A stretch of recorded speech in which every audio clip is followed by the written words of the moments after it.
Brian, thank you. Thank you for that, and thank you for this. And Anna, thank you for this, and the entire Horton team. It's wonderful to be here again, and you keep asking me back. I don't know why, but it's absolutely lovely. Well, you kindly say that, Brian, but have you ever had that sense of biting off more than you can chew? I have, and I rather fear I'm feeling it now. This talk was supposed to be a doddle and an opportunity to think through a question that's always fascinated me, but has never really engaged me. But as it turned out, I don't think any lecture has ever given me quite so much trouble.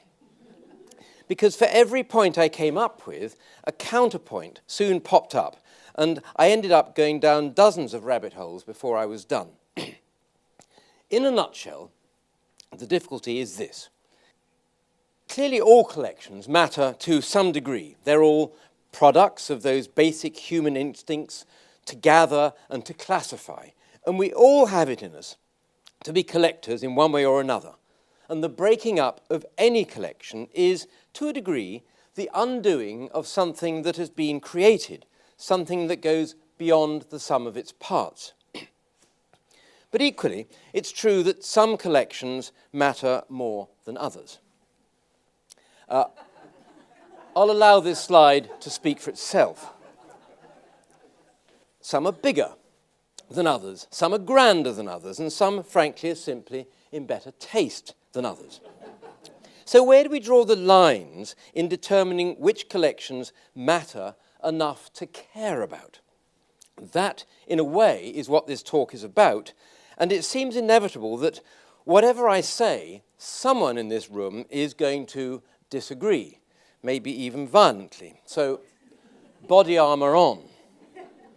The question, of course, is not do collections matter, but how much do they matter?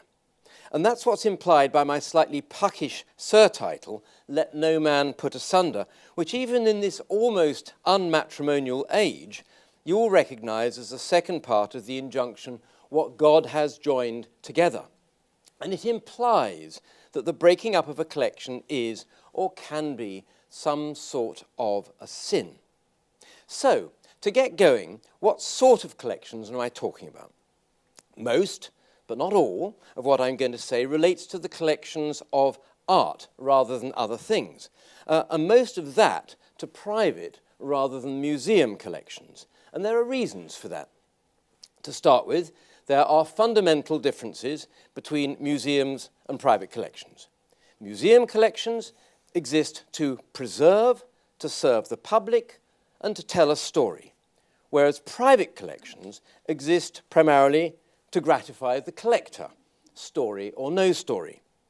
Moreover, museum collections are generally permanent, whereas private collections are often in a state of flux as things come and go, leading usually to their eventual fate of dispersal and dissolution.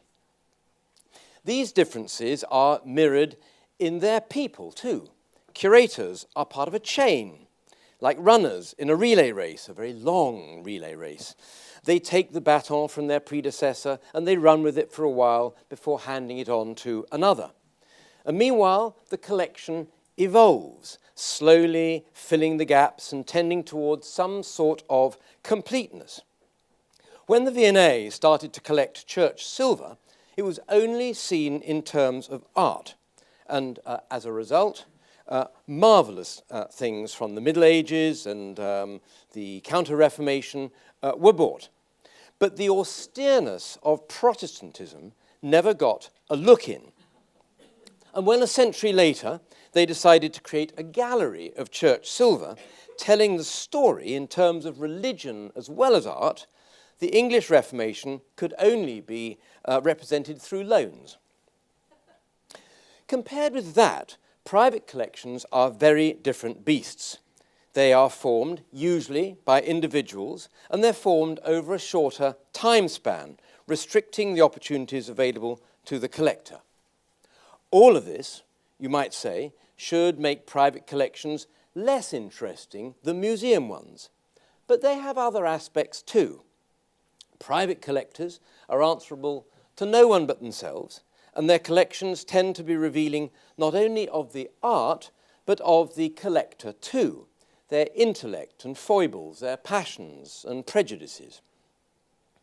Another difference is access. Obviously, museums offer much greater public access than private collections. But what sort of access?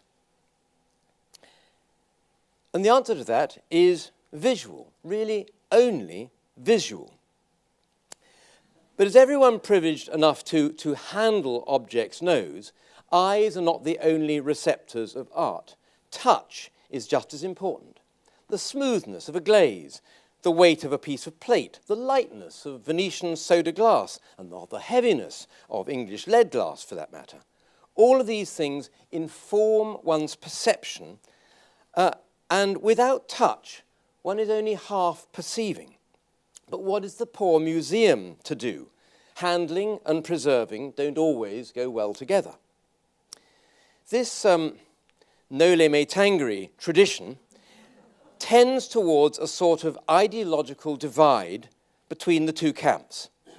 Its wackiest expression appears in a fictional article written by a fictional Czechoslovakian porcelain collector called, you've probably guessed already, Baron Caspar von Utz, and more of him anon. In this fictional article, Utz wrote, and I quote, "An object in a museum case must suffer the denatured existence of the animal in the zoo.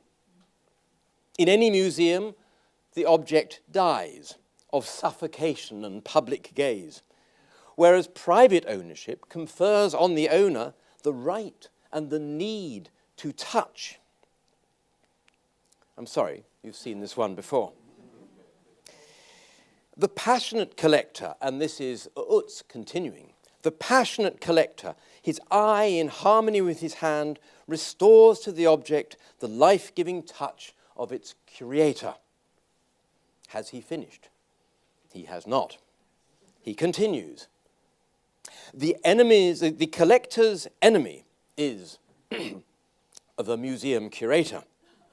Ideally, museums should be looted every 50 years and their collections returned to circulation.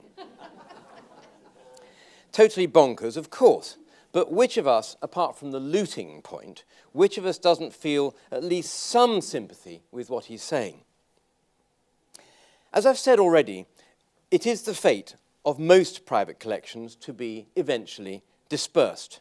But even in their dispersal, they continue to offer that extra dimension, that extra line of perception. For in entering the marketplace, they are on view in the auction house or the dealer's shop, and they can be handled. The auction house may not relish the thought of their rooms being awash with hordes of non-buying art lovers, but it is a place to experience your Meissen or your Medici porcelain in a way that you simply can't in a museum. Back to our question then, and thinking principally of the private sector, how much do collections matter? To answer that, we need to consider the question from two entirely different angles, from the collector's point of view and from the point of view of the rest of us. Not surprisingly, the answers aren't exactly the same. To their owners, collections matter enormously, but to the rest of us, perhaps less so, or at least differently so. For the best account ever of a collector's passion, we need to go back to our friend Baron Utz, brought to life in Bruce Chatwin's novel called simply Utz. In the book, he was the owner of a spectacular collection of Meissen porcelain which had survived the war and Stalinism in Czechoslovakia. The novel is set in the 1960s, when the collection numbered over 1,000 pieces, all crammed together into a tiny two-roomed flat in Prague. One of the beauties of the book is the author's depictions of Utz's visceral, emotional engagement with the pieces. It all started with a figure of Harlequin that his grandmother had given him as a little boy. He, and I quote, "He pivoted it in the flickering candlelight and ran his pudgy fingers lovingly over the glaze and brilliant enamels. He had found his vocation. He would devote his life to collecting, rescuing, as he came to call it, the porcelains of the Meissen factory." There are two quite magical moments in the book. One is when, much later in life, he buys, for some staggeringly great but undisclosed price, a Capodimonte group of the Spaghetti Eater. Having got rid of the dealer, he sits down to examine his trophy. The spaghetti was a marvel. Pulcinella's nose was a marvel. The enamels surpassed in subtlety the colours of Meissen. He'd done the right thing. And it was cheap. Cheap, when you come to think of it. Besides, he adored it. The other marvellous moment in the book is close to the end, when he brings a series of commedia dell'arte figures to life. One by one, he lifted the characters off the shelves and placed them in a pool of light where they appeared to skate over the glass of the table, pivoting their bases of gilded foam as if they would go on laughing, whirling, improvising forever. Utz was, as I've said, an extreme case of Porzellankrankheit. But there are other collectors who exuded such similar emotional attachment. And Charles Fortnum described his collection as his children. And there are many other such examples. But goodness me, there are many different emotional profiles behind collections as there are collectors. To cite just a few that I've known or known about, there was, and Tim Wilson knew this collector very well too, Michael Welby, who left his remarkable collection of mostly Renaissance goldsmiths' work to the Ashmolean. Michael was a dealer, and he kept on to things when he thought he could afford to do so. As such, he was uniquely placed to grab opportunities in a notoriously difficult field of collecting. And he loved the chase. He loved taking a chance. And when the gamble didn't pay off, he took it on the chin. But when it did, when he got one over the opposition, it gave him huge pleasure. And why not? One of his greatest triumphs was this remarkable silver-gilt and mother-of-pearl jewel box. Entered into a 19th century sale in the 1970s and specifically identified as Victorian, Michael bought it for a few £100s. It is, in fact, a Gujarati box imported into France in the early 16th century and mounted by the royal goldsmith Pierre Mangot. And it is indeed marked to that effect, which might have been clear had the cataloguer looked more closely at it. At the other end of the spectrum is a collector like Arthur Gilbert, who claimed to have no emotional involvement with his collection at all. They're just things, he was fond of saying. Well, that may be so, but you couldn't witness the ritual with which he took out his Frederick the Great snuff box and placed it on a cushion under a special lamp for a guest to see, without getting a strong sense of his huge pride in possession. Just things indeed. Well, you'd think from this, and recalling Utz's article, that I'm heading towards concluding that private collectors and museums have very little common ground. In fact, the truth could not be more different, for there can be a strong symbiotic relationship between them. That, of course, is hinted at by the image of Fortnum surrounded by just a few pieces from his collection, and our knowledge of what happened to it, for it all went to the Ashmolean, earning him, as we've heard already today, the unofficial title of second founder of the museum. There are so many examples of this. Let me just mention a couple. Dr. Walter Hilborough's alabasters and Arthur Gilbert's gold boxes.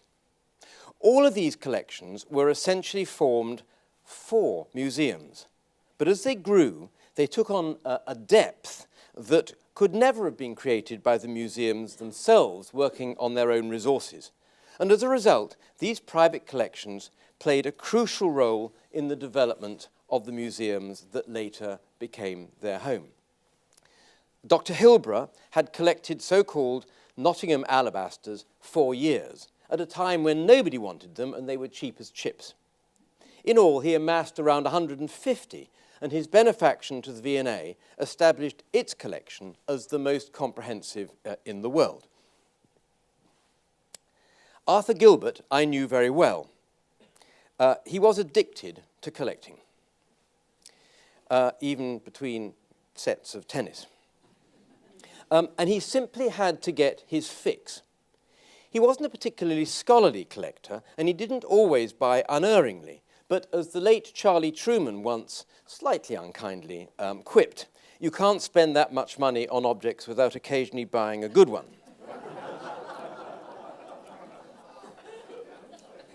And Arthur's sheer compulsion, coupled with the means of satisfying it, led to the creation of one of the most extraordinary collections of modern times. Moreover, and this is an important point, he exemplified a significant difference between the private and the institutional collector, namely that he could be self-indulgent just for the sake of it. Most museums would count their collection of gold boxes blessed indeed if they could acquire just one box made for Frederick the Great, but Arthur had 5. But just having 5, and this is a serious point, just having 5 enables one to form a much richer understanding of the Frederick aesthetic than you can form by just seeing one of its several manifestations. Similarly, a single soup tureen in the French Egyptian taste of the early 19th century would be all you need to make the stylistic point, but not the point of muchness and magnificence that was so much a part of Regency taste. Arthur had 4. That's more like it. Collecting as an occupation covers a spectrum from casual bargain hunting to all-consuming obsession, and from mere clutter through to the manifestation of cool, methodical scholarship. Utz and Arthur Gilbert were examples of obsessive collectors, while Sir John Soane and Carl Linnaeus were examples of the scholarly. To all of these, their collections mattered enormously, for obvious reasons. But should they matter to everyone else?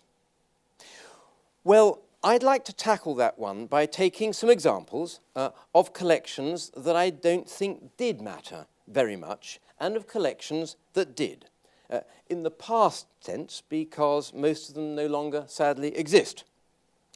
Let's start with those that don't really matter. And I imagine that we might very well fall out over these. It's really quite subjective, and you might well disagree. So, first of all, and this probably is where I most need the body armour, Mentmore. The sale of this massive accumulation took place in May 1977, and it was the first house sale I ever went to. There was huge public interest at the time. A Save Mentmore campaign got underway, and people wrote to the Times. But that was all in the heat of the moment. Did its dispersal ultimately matter very much? Well, I would say not. Mentmore was, of course, a Rothschild collection, and a very splendid one. The Goo Rothschild was an important phenomenon of its time. But Waddesdon Manor and its collections had been secured for the nation, either in situ or in the British Museum, and were arguably the quintessence of that taste anyway. Just how many Rothschild collections as collections do we need? Anyway, a number of the top things from Mentmore ended up in due course in our great museums anyway. One collection that did stay together was Tintsfield in Somerset, a Gothic revival house built for a guano baron, William Gibbs. This was also the subject of a Save crusade, and on this occasion, the campaigners won. Well done them. But I have to say that when I eventually visited Tinsfield, I was less persuaded by the collection than the hype that preceded the saving of it had led me to expect. But if such omnium gatherums don't need to stay together, what sort of collections should? Well, I would say several. Again, let me explain through some more examples, not all of which have survived together. We'll start with the Evelyn Library.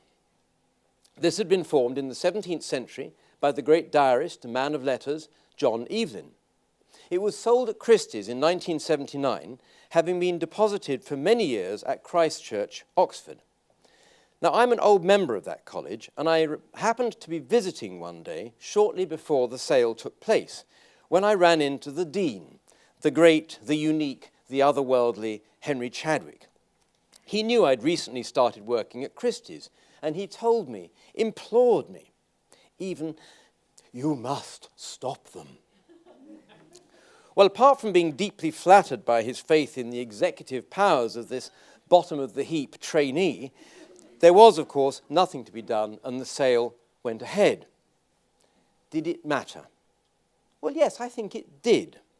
A library formed by one of the most significant men of his age, many volumes annotated in his own hand and bound in customized gold leaf bindings, it gave a unique insight into his mind. Yes, the imaginary dialogue might continue, but did it really matter? After all, the books were all recorded in the sale catalogue, annotations and all. The knowledge was preserved, and isn't that the most important thing? Well, perhaps, but I think you'd have to have a heart of stone to feel indifferent to the dispersal. The very fact that the library had remained together for hundreds of years gave it a sort of, I can't really find the proper term, but a sort of moral permanence, and some indefinable virtue was lost when it was dispersed.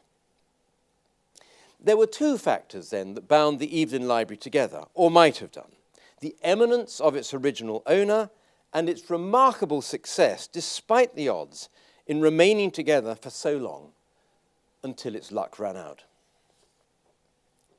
Most art collections, most collections of old art anyway, aren't like that. They're made up of things that come from other collections and briefly coalesced in some new grouping before scattering off and regrouping elsewhere. If such promiscuous comings and goings are what most collections are about, what special boxes do they need to tick to be transported out of this state of flux and set into permanence? I'd like to suggest that the Evelyn Library gives us the clue, and when applied to other sorts of collections, including but not limited to art collections, it implies that we should be looking to tick at least one of three boxes. First, that the collection should have been intimately associated with a particular person or place. Secondly, that it brings together a critical mass of material that increases knowledge just by being together. And third, that it should have remained together for a long time and have, as it were, earned its perpetuity by custom.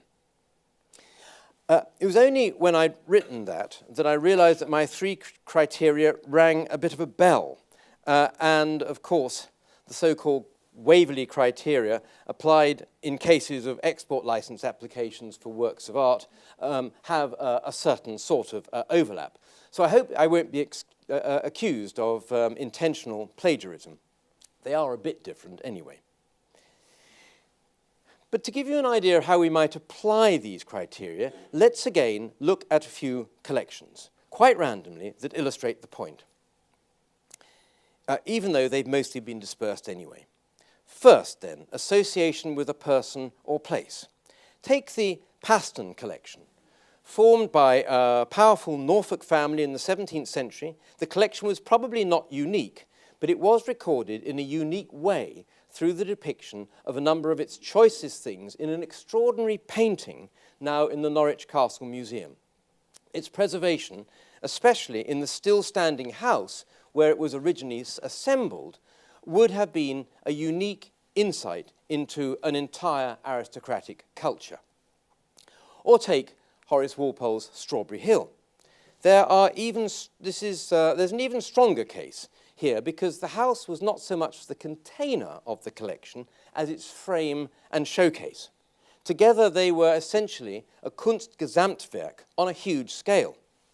If you don't know it, do go there. It's marvellous now. The trustees have overseen an extraordinary process of drawing it back from the brink, and the interiors with their gilded fan vaults and the wonderful Gothic details are quite breathtaking. But even so, without the collections that it was made to house, it is inevitably diminished, and one feels that as one explores the house. The second box, bringing together a critical mass of material that increases knowledge, is important. Most collections have a theme. They categorize and bring order. And in doing so, they can reverse a trend that is part of creation itself. For it's in the nature of artists' or workshops' output to be dispersed right from the start. The Gainsboroughs and Reynolds of this world supplied their works to many different customers, and the works immediately went in different directions. But a collector can reel them in again. The fourth Marquis of Hertford, for example, had a particular rapport for the work of William Parkes Bonington and formed probably the greatest collection of his work in the world. Now, the Boningtons weren't commissioned by Hertford, and the artist died some years before the collector started collecting. But even more telling is the relationship between Calouste Gulbenkian and René Lalique. Gulbenkian was not just a collector, he was a patron, and his patronage resulted in the largest and best collection of Lalique jewellery in the world. Such collections help us to understand the artists in a way that singular works, seen here and then there, do not. And for that reason, they matter. Let's turn then to my third criterion, that the collection should have remained together for a very long time and have, as it were, earned its perpetuity by custom. One thinks of ancient institutional collections in this light, even though they've not all survived. Medieval church treasuries, such as Saint-Denis in Paris, have largely been dispersed, but a number, like San Marco in Venice, remain intact. The plate collections of ancient colleges, Eton, for example, or city livery companies come to mind too. Often, they're associated with their founders or historic benefactors. These are collections that are part of the DNA of the places themselves, and while remaining an asset of last resort, would only be disposed of in extremis. In these cases, the collections matter not so much for art historical reasons as because they represent the origins and roots of the institution, and that too matters. Few private collections can claim such ancient roots, but some are not far off. Ancestral collections of places like Chatsworth and Boughton, for example, and of course we have seen copious examples of the collection at Burley earlier today. So, to my conclusion. It's very brief because I've given it already, really. Collections are perceived from 2 points of view.